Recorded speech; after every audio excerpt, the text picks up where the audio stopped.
Good evening, and here are today's Tropics for September 24th, 2019. Please note I'm not a meteorologist, and these videos are just a collection of my thoughts and opinions about the storms I'm talking about. And for any decision making, please consult National Hurricane Center, your local officials, or your National Weather Service office. So today I'm talking about Tropical Storm Karen and Tropical Storm Jerry. You can see here before the night fell that there is a lot of convective bursting over what seems to be the low-level center, at least in the radar, of Karen. So it is getting better organized. It's not really being sheared a lot from the northeast like we were seeing the past few days. That's because Jerry is weakening a lot, and that is helping Karen due to the convective outflow being less. So if we look on the infrared imagery, this is how cold the convective or the cloud tops are, and you can see that it's very cold.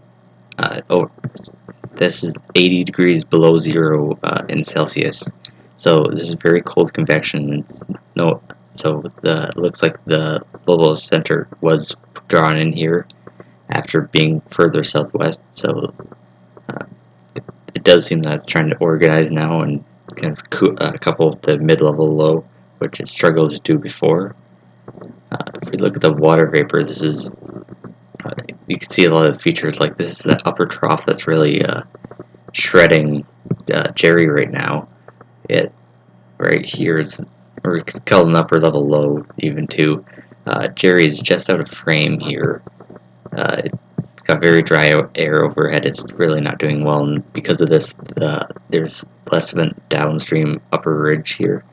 There's less rising air in that region, so you're not getting as much of that like northerly wind aloft like we were seeing the other day, even yesterday. So you're not getting a strong northeasterly shear into Karen, but there is some left over, obviously, because this ridge does exist.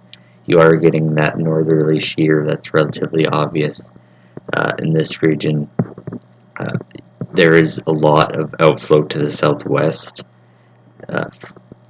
from Karen, while the northeastern side especially is kind of lacking in that.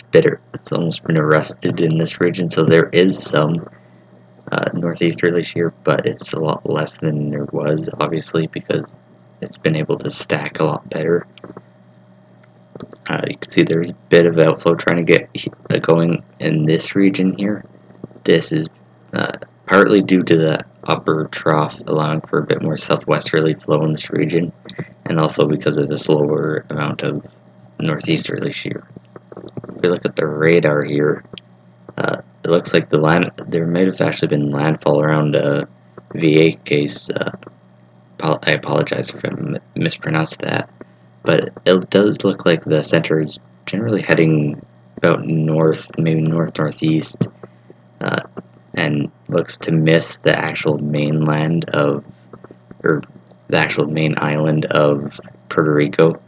This low-level center, or suspected level center, was around here, at least generally south of the island, has been moving northeast, probably because the deeper convection has been kind of pulling it in, contrary to the more northerly kind of flow that's starting to steer it now, as the low center is under that convection. And there is some heavy rain coming in Puerto Rico. There was flash flood warnings in this kind of region, so that has been the main concern with Karen in Puerto Rico. There is a lot of rain, and there could be some flooding due to this rain. So just be prepared for any flash flooding, because that is certainly possible, especially if there are surprise convective cells that do form overhead and constrain because of the banding. We've got a recon coming in here. They're coming out from here, which is pretty close to Karen, and they're already finding some tropical storm force winds, almost like 45 to 50 knots at flight level. So it looks like Karen might be a lot stronger than before.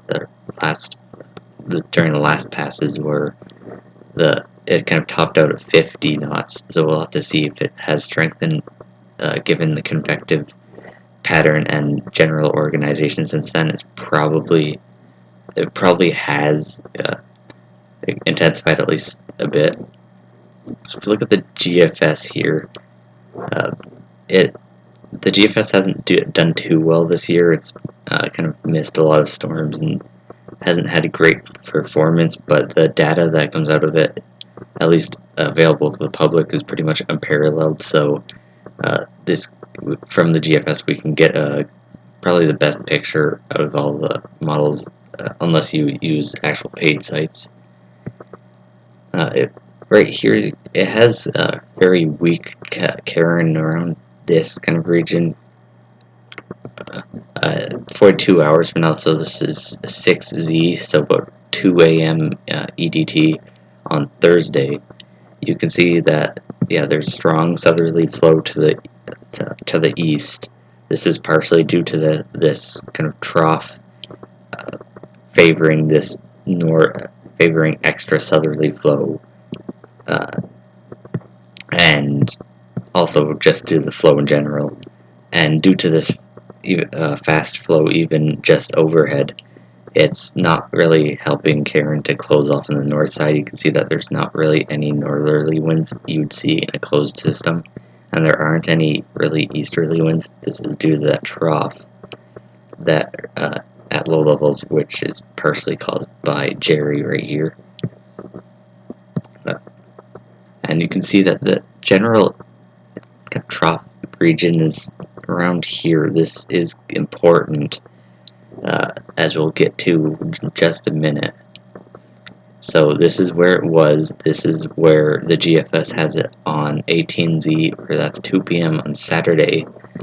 You can see it's got a bit more of a well-defined low. It's maybe very weakly closed, but probably not really that closed. I'll also go back here actually. So yeah, we've got this circle here, and we've got the low here. And something interesting to note, Jerry actually is right here, the remnants of it. The GFS kind of takes it northwest of Bermuda and then takes it kind of down with an upper ridge that builds in and takes it to the south. So it doesn't really mean much, but there is kind of the remnants of Jerry right here. So if we look at the 200 millibar wind, which is the upper level wind, and the vorticity at the low levels, you can see where it's kind of important where Karen ends up tracking. You can see if it turns more to the east with a stronger trough, like the GFS has here, you can see that there is a lot of northerly flow aloft, so this is very strong, or generally strong at least, northerly shear, which will kind of be an impediment to that organization that would happen under lower shear. But you can see that original position right here that it had at 42 hours. You can see that it's right in the middle of this upper ridge. So this means there's light wind aloft, and it would have low shear in this region, which means if Karen were over here instead, so if that trough was say weaker and it couldn't move as far east, that means Karen may be a lot stronger just due to this lower shear, which allows for this organization to get going. And then at the same time, there is some anticyclonic wave breaking in around North America, and then you can see how it does feel an upper trough here. So if it somehow manages to get really far west, then it might get sheared in the opposite direction. This isn't really likely, but it might be something to look at. If it does go a lot more west, again, probably not going to happen. And then here, due to that anticyclonic wave breaking, you are getting that kind of subsidence in this region, subsidence in this region, along with that upper trough, and it's affecting Karen at this point, which well, it's no real surprise the GFS doesn't really have much coming out of this. It's got a lot of shear to deal with, a lot of dry air, so it's not really a surprise that there's not much coming out of this. But yeah, the track is very important at this point, really, because it could mean a huge difference in shear and also where it goes, because if it is further west, it doesn't have as much to travel before it starts affecting land masses. And since it is October, you can't have really that long with ridging overhead, even with a very anomalous pattern like what is occurring over the eastern United States. You are still going to get a lot of troughs coming in and digging and trying to take these tropical cyclones out to sea. You can see it is very close to October, so troughs are usually what you do end up seeing. So this is kind of twofold bad for the East Coast, because this would allow it to organize if this does happen, and it means there's a higher chance that it does approach land masses before trough comes down. But we shall see what happens here, and monitor trends. Hopefully that trough is stronger, and some of those solutions of it not really getting caught under the ridge, rather kind of staying in the general region before kind of getting caught up, or kind of getting caught up by a trough before getting caught up by a trough, so it doesn't really affect the East Coast or Bahamas. See, here's the NHC track. So this is the official track. They have noted that it is this is generally uncertain.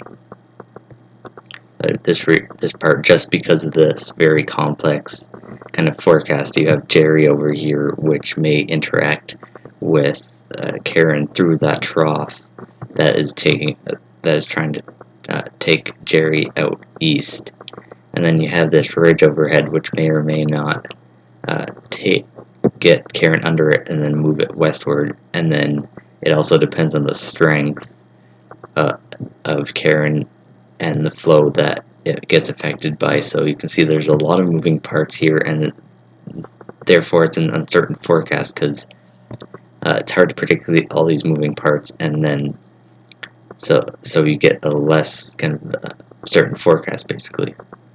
This might be a bit too far west, or even northwest, because it does look like, at least by radar, or you can see better here, the National Hurricane Center at 5 p.m. had it around here, while it does seem on radar that there's some kind of center feature around here. So this is actually not too far southwest, actually. Not as good as geography than I thought. But see, it's not quite on there. There are some small track errors. That's normal, especially for a system that has a lot of kind of center reformations, because it isn't very well defined, or isn't very strong, at least. So you'll have the center reform in areas where there's stronger convection, just because it isn't super concrete. So it kind of does have that freedom to move where there's more upper convergence, and then it can become more kind of defined. See here, Jerry, there, you can see that there's nightfall coming in, but you can see the kind of swirl here. There's quite literally no convection anywhere near the circulation, so Jerry is dying off. There's a recon mission coming from the south coming into the storm.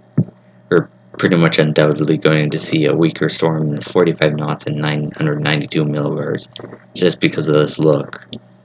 You're going to have this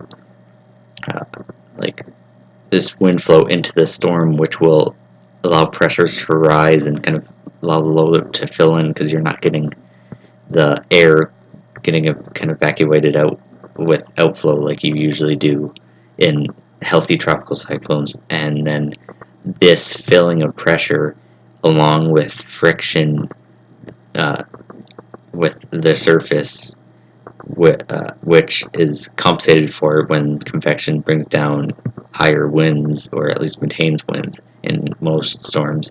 This isn't happening here, obviously, so you're going to have the wind come down a lot too because of this.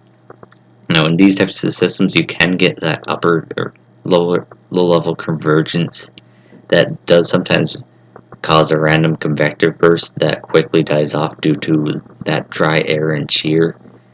But it doesn't look like we're going to really have maintained convection for a while, so we might actually see Jerry become post-tropical rather soon, because it's not really fitting the criteria of a tropical cyclone, and if it continues to do this, it's going to have advisories discontinued after the possible threat to Bermuda is gone. This is also a good trend for Bermuda because you're going to get the weaker winds, so you won't have winds at least as bad here in Bermuda. Right, so that's right here. So them being hit by Umberto just the other week, that it's welcome news if this is weaker in the forecast. It's covered up by a cone here, so it seems, but there is a tropical storm warning over Bermuda, as it's expected to come over the island or near the island pretty soon, about 2 p.m. on Wednesday. A bit past that. You can see that the effects of the westerly shear moving convection off. It's a bit lopsided. There's not much wind, tropical storm force wind to the west of the center, but there's a lot to the east. So this could still affect Bermuda, but it is going to weaken just due to that lack of convection. See, it's getting taken out by this trough. It should slow down as it starts kind of getting steered around that sprawling upper ridge that is also moving, like kind of steering Karen to the west, or possibly could, and this is kind of allowing for the missed trough connection of with Karen. So it does look like it won't be a tropical cyclone at this point. Like, I'd even kind of wager it might not even be a tropical cyclone tomorrow, even unless it can get that convection or convective activity back. So this isn't really too important because there aren't any interests outside of shipping outside of once it passes Bermuda, so it's not too uncertain of a forecast. Not that's really important, as I said. Unlike Karen, which has like 1,000 moving parts and is very uncertain right now. But hopefully that Jerry does weaken and we don't see too many impacts over Bermuda, as you can recall last week they were hit by Umberto. Anyway, that's about it for tonight. If you have any feedback, please let me know. I'd appreciate it, and thanks for watching.